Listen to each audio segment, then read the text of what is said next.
Bueno, continuamos con el último video de esta serie de 3 eh, que, que dijimos representan la conclusión del abordaje de la biomecánica del raquis cervical. Y en esta oportunidad, en este video, vamos a analizar la dinámica, ¿sí? Lo que tiene que ver con la tercera rama de la mecánica que nos corresponde analizar en este abordaje. A modo de introducción de este video y un poco para refrescarnos la memoria, vamos a destacar algunos conceptos que son centrales en este tema a tener en cuenta a la hora de analizar la función muscular, que es básicamente la traducción en lo funcional y ulteriormente a futuro en la clínica de lo que es la dinámica, el análisis dinámico del movimiento. Entonces, la dinámica, por definición, estudia las causas productoras del movimiento, que por excelencia son las fuerzas, ¿sí? Debemos tener siempre presente que el movimiento del cuerpo humano es consecuencia final de la interacción de fuerzas externas versus fuerzas internas, que las contrarrestan, las moderan, las equilibran o las modulan a voluntad y de acuerdo a la finalidad que uno tenga. ¿Sí? Esta interacción puede ser contrarrestada y generar movimiento en oposición a las fuerzas internas. Las fuerzas internas pueden generar oposición a las fuerzas externas. Por ejemplo, cuando nos levantamos de estar sentados en una silla y tenemos que vencer la fuerza de la gravedad. En este caso hay gran predominio de contracciones concéntricas de la musculatura y las fuerzas internas vencen a las externas. Puede ser que necesitemos que las fuerzas externas sean equilibradas, caso que analizamos cuando analizamos la estática del raquis cervical, para estabilizar, dijimos, el sistema cráneo cervical. ¿Sí? Siempre que analicemos raquis cervical, lo que debemos tener en cuenta es todo el sistema cráneo cervical. ¿Dónde vamos en este equilibrio, en esta estabilización fina que analizamos al principio? Vamos a tener mucha cantidad de contracciones isométricas, por ejemplo, o concéntricas o excéntricas, pero de muy pequeño rango. Son músculos cortos los que predominan en esta función y los rangos de movilidad que generan son pequeños, ¿sí? Entonces podemos tener este tipo de fuerza. Y cuando las externas son las que vencen, pero el cuerpo las modera a voluntad y por su finalidad, tenemos predominio de contracciones excéntricas en amplios rangos de movimiento. Por ejemplo, a la mañana cuando nos levantamos y nos agachamos para higienizarnos la cara, lavarnos los dientes, etcétera, etcétera. Puede ser un ejemplo, entre muchos otros. Debemos destacar al músculo como verdadero generador de momento interno, o sea, generador de fuerza, y por esto generador del momento interno. Tener presente el concepto de momento siempre al analizar la función muscular, porque no todos los músculos están ubicados de la misma manera respecto de una articulación en particular. Entonces, hablar de momento incluye a tener en cuenta la distancia que tiene el vector de fuerza que genera el músculo respecto de la articulación que oficia como fulcro el sistema de palanca analizado. ¿Sí? Destacar las leyes de la contracción muscular, que son 3, de aproximación. Siempre cuando un músculo se pone en tensión, tiende a aproximar sus inserciones musculares. De detorsión, que quiere decir que la alineación de las fibras y la organización interna de las fibras musculares va a cambiar durante la contracción y va a tornar a buscar un paralelismo entre las fibras musculares, y de reversibilidad muy relacionada con con la primera, que quiere decir que la acción final del músculo sobre la articulación va a depender de cuál sea su punto fijo de cada una de sus inserciones, ¿sí? Siempre va a tender a aproximar sus puntos de inserción, pero depende cuál tome de punto fijo, va a ser el resultado final de movimiento articular. Muy importante tener en cuenta punto fijo y punto móvil, analizar el movimiento y la postura de la columna cervical y las acciones musculares que se encuentran allí, porque hay muchos músculos que toman punto fijo en la columna cervical en ciertas funciones y no están dedicadas a moverla, ¿sí? Y deben ser otros los que la estabilicen. Por ejemplo, el caso de los escalenos, que son músculos que también están abocados a la función respiratoria, a la inspiración en este caso. Y para tener en cuenta en el análisis de función muscular debemos tener en cuenta de cada músculo su forma, su tamaño, su arquitectura, que tiene que ver con esto que está acá, cómo están dispuestas internamente, configuradas las fibras musculares respecto del tendón, y la ubicación del músculo respecto de en su cercanía o lejanía respecto de la articulación. Bien, y esto es un poco el análisis para graficar lo que es la lejanía o cercanía respecto de la articulación. Vamos a tomar como ejemplo el eje medio lateral, que es la línea negra horizontal que ustedes ven en la figura.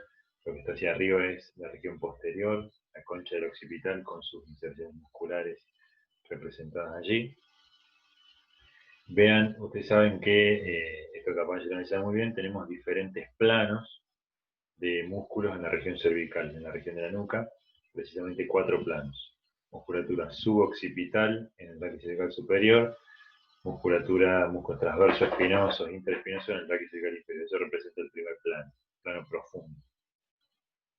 Después está el plano de los complexos, que en la nueva denominación anatómica y en esta bibliografía la van a encontrar, en el libro de Newman sobre todo lo van a encontrar como semiespinoso de la cabeza y longísimo de la cabeza. Esos son los complexos.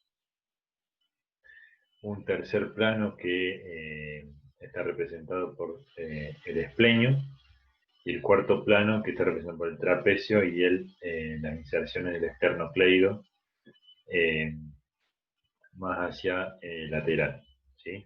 Entonces, los planos más profundos están muy cerca de las articulaciones y están más aventajados para generar estabilidad. De hecho, son los músculos que clasificamos en el primer video como estabilizadores locales. A medida que yo me voy alejando del eje de movimiento y de la articulación, el músculo va ganando brazo de palanca, ¿sí? Entonces esto lo aventaja para generar movimiento sobre la articulación con mucha mayor facilidad, o también en otras funciones vencer al momento flexor, que produce el peso de la cabeza que está por delante, la actividad de los órganos del cuello y todo el macizo facial, etcétera, etcétera, ¿sí? Entonces, a medida que yo me alejo del eje de rotación articular analizado, adquiero más ventaja mecánica para generar movimiento, ya sea hacia posterior, para el caso de movimiento en el plano sagital, o hacia los laterales para el movimiento en el plano frontal o en el plano transversal. Bien, vamos a tratar de interpretar, analizar un poquito la función de algunos músculos particulares, en este caso los que mueven el raquis cervical superior en primera instancia. Tenemos de este lado músculos por excelencia del raquis suboccipital y los principales encargados de aprovechar las posibilidades de movimiento, las posibilidades cinemáticas que tiene este sistema articular, que son los músculos suboccipitales. Recto posterior menor, recto posterior mayor de la cabeza, oblicuo inferior y oblicuo superior. Capacci los llama músculos noño haciendo una equivalencia con cohetes espaciales que equilibran en los 3 planos del espacio a los satélites. Fíjense que representan a los transversos espinosos del raquis cervical superior. Si son los equivalentes, lo que es transverso espinoso en raquis cervical inferior, lo representan en el raquis cervical superior los músculos suboccipitales. Tan importante es la función de ajuste fino y preciso para el cráneo del raquis cervical superior, que hasta los sistemas musculares dejan de estar presentes para darle lugar, sistemas musculares del raquis cervical inferior, para darle lugar a sistemas propios del músculo en el raquis cervical superior. Obviamente, por estar detrás, en la parte posterior de la cabeza, todos tienen función extensora, y su función en los otros planos va a depender de cuánto se vayan alejando de la línea media, ¿sí? De hecho, el recto posterior mayor participa en la lateralidad de la cabeza, y el oblicuo superior participa en la lateralidad y en la rotación contralateral de la cabeza, ¿sí? En esto no me quiero detener mucho aquí porque está perfectamente explicado en la bibliografía, ¿sí? Tienen que tener en cuenta la dirección tridimensional del músculo desde su origen a su inserción para comprender la función que realiza. ¿Sí? Es muy importante poder ubicar sus direcciones en sus 3 planos del espacio. Ahora vamos a ver un ejemplo con lo que esto va a quedar claro. Y en la parte anterior ya habíamos destacado en el primer video el recto lateral de la cabeza, el recto anterior de la cabeza y el largo de la cabeza para el raquis cervical superior. Si bien este toma inserciones en el raquis cervical inferior, tiene que ver con tener mayor palanca y mayor tamaño muscular para ganar algo de potencia en el movimiento de la estabilización del raquis cervical superior, pero un estabilizador del raquis cervical superior, ¿sí? Analicemos el recto lateral, que va a tener una gran preponderancia para la inclinación del cráneo sobre el raquis cervical superior, y va a contribuir a anular, por ejemplo, el componente extensor o rotador del músculo oblicuo superior, y de esa manera tener una inclinación pura, aunque sea en un mínimo rango. Esta es la forma también de analizar los movimientos puros, plano por plano. Y aquí, para destacar otra musculatura que mueve el raquis cervical superior, ¿sí? Pero mucho más aventajada para la movilidad por ser músculos más largos, más grandes y estar en planos más superficiales. Este músculo es peño de la cabeza, que, según la clasificación que realiza Capanghi, pertenece al tercer plano. Fíjense que la oblicuidad del músculo desde afuera hacia adentro, desde arriba hacia abajo,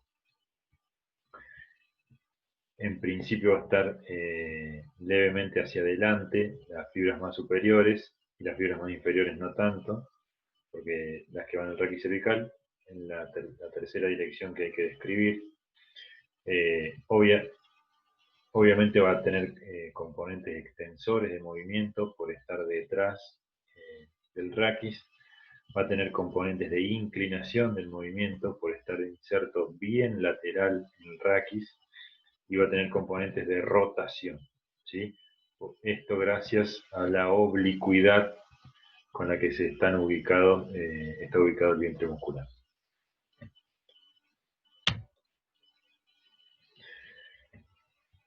Siempre que analicemos el raquis cervical, no podemos dejar de analizar de manera exclusiva al músculo externo cleidomastoideo, ¿sí? Gran músculo protagonista de todo lo que pasa en el raquis cervical. Es un músculo que está ubicado tridimensionalmente para tener una gran injerencia en el movimiento y la postura del raquis cervical, sobre todo de la cabeza, del cráneo sobre el raquis cervical superior. Piensen que ni siquiera toma inserciones en el raquis, ni superior ni inferior, ¿sí? Sino que se inserta en el cráneo y de ahí va a la base de la cintura escapular,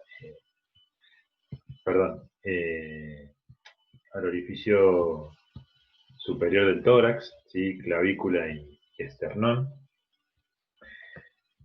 configurado, ubicado y orientado desde arriba hacia abajo, desde afuera hacia adentro. La inserción inferior está más adentro, más medial que la superior, y desde atrás hacia adelante, ¿sí? Esas tres ejes de dirección yo tengo que tener en cuenta para poder analizar la función muscular, ¿sí? Es un músculo que está muy aventajado para variar o modificar con gran facilidad la posición del cráneo en los tres planos y alrededor de los tres ejes de movimiento. El músculo esternocleidomastoideo sobre el raquicervical inferior, sobre el raquicervical superior es extensor, inclinador del mismo lado y rotador hacia el lado opuesto, ¿sí? En la figura que vemos acá abajo vemos la postura en la que se ubica la cabeza por una contractura del esternocleidomastoideo que se conoce con el nombre de tortícolis. ¿Sí? La postura, la cabeza se encuentra en extensión, en rotación hacia el lado opuesto y en inclinación hacia el mismo lado de la contracción. Esta figura está en el libro, en la bibliografía de Newman, así que la pueden analizar con detalle allí. ¿Sí? Simplemente quería dejarles una referencia a la bibliografía. Aquí se puede ver bien claro el vientre muscular del músculo esternocleidomastoideo izquierdo, que es un gran partícipe protagonista de la rotación de la cabeza hacia la derecha, dijimos que era rotador del lado opuesto, y el componente de inclinación que yo debo anular acá para que la rotación sea pura, me lo dará otro músculo que también sea rotador hacia la derecha e inclinador hacia el otro lado. En este caso, el esplenio de la cabeza es un gran sinergista en esta función del esternocleidomastoideo. Esto es contracción unilateral.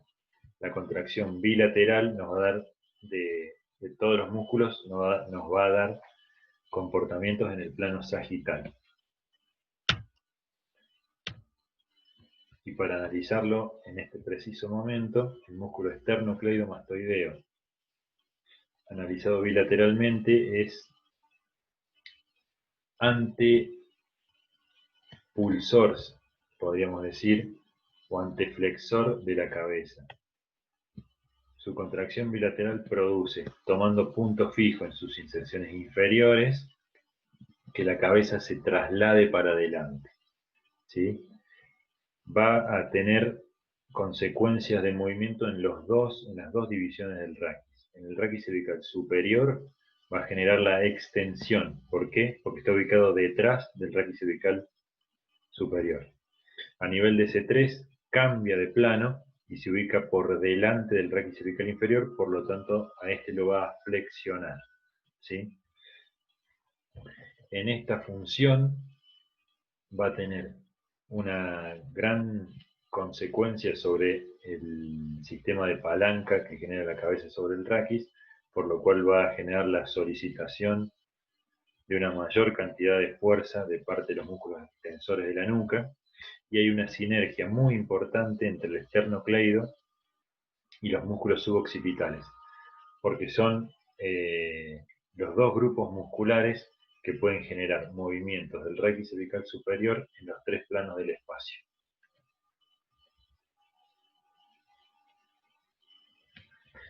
Además que el músculo esternocleidomastoideo genera un componente de movimiento importante, ¿sí?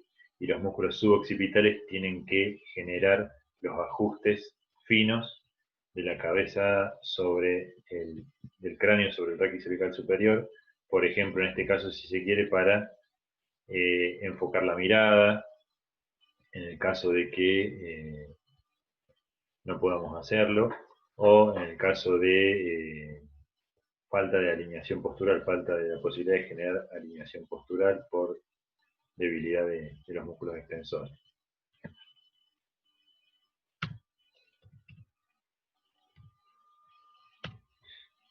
Bien, volvemos levemente hacia atrás para analizar un poquito el recto cervical inferior. Fíjense que también tiene sistemas musculares propios, como los escalenos o el elevador de la escápula, el esplenio de la cabeza, entre otros. ¿Sí?